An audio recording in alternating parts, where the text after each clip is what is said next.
Welkom by vandag se begeleide gebed. Ons lees in Matteus 3 vers 15.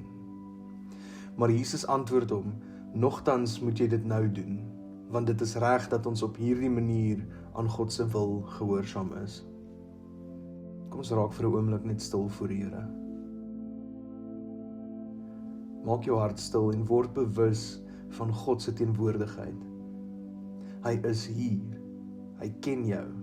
Hy weet presies waarmee jy vandag worstel en wat in jou hart aangaan. Luister weer na Jesus se woorde. Maar Jesus antwoord hom: "Nogtans moet jy dit nou doen, want dit is reg dat ons op hierdie manier aan God se wil gehoorsaam is." Jesus het nie sy eie wil gesoek nie. Hy het gekies om gehoorsaam te wees aan God, selfs toe ander dit nie verstaan het nie. Hy het vir ons kom wys hoe ware gehoorsaamheid lyk. Neem gou 'n oomblik en vra net die Heilige Gees om jou hart te ondersoek.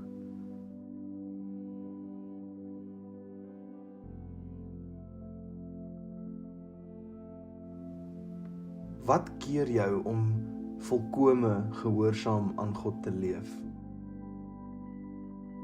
Is dit dalk vrees vir die onbekende? Is dit jou eie planne wat jy moeilik neerlê? Is daar 'n sonde waarvan jy weet, maar wat jy nog vashou? Is dit trots wat maak dat jy eerder op jou eie insig staatmaak? Of is dit eenvoudig dat jy sukkel om God te vertrou wanneer jy nie die hele prentjie kan sien nie? Moenie nou probeer om dit self reg te maak nie, bring dit eenvoudig na die Here toe.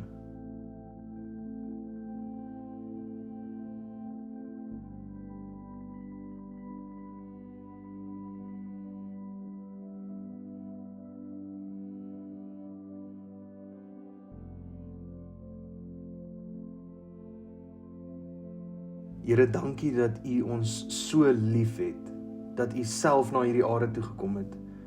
Dankie dat U in Jesus vir ons kom wys het hoe ware gehoorsaamheid lyk. Dankie dat U nie net vir ons gesê het hoe ons moet leef nie, maar dat U dit self kom voorleef het. Here, vandag wil ons eerlik voor U staan. U ken ons harte, U weet waar ons maklik gehoorsaam is, maar U weet ook waar ons weerstand bied. Here, vergewe ons waar ons eie wil bo U kies. Vergewe ons waar vrees, trots, gemak of twyfel ons daarvan weerhou om U volkome te volg. Geef vir ons harte wat gewillig is om U te gehoorsaam, selfs wanneer ons nie alles verstaan nie. Leer ons om U meer te vertrou as ons eie insig. Here, gee vir ons die moed om ja te sê wanneer U ons roep, en die nederigheid om ons eie planne neer te lê wanneer U 'n ander pad vir ons wys. Vorm ons al hoe meer na U beeld, sodat ons lewens elke dag iets van Jesus weerspieël. Laat ons gehoorsaamheid nie uit plig kom nie, maar uit liefde vir U. Heilige Gees, lei ons hierdie week, wanneer ons voor keuses staan, herinner ons aan Jesus se voorbeeld. Help ons om nie net U woord te hoor nie, maar dit ook met vreugde uit te leef. Ons kies vandag opnuut om U te volg. In Jesus se naam. Amen.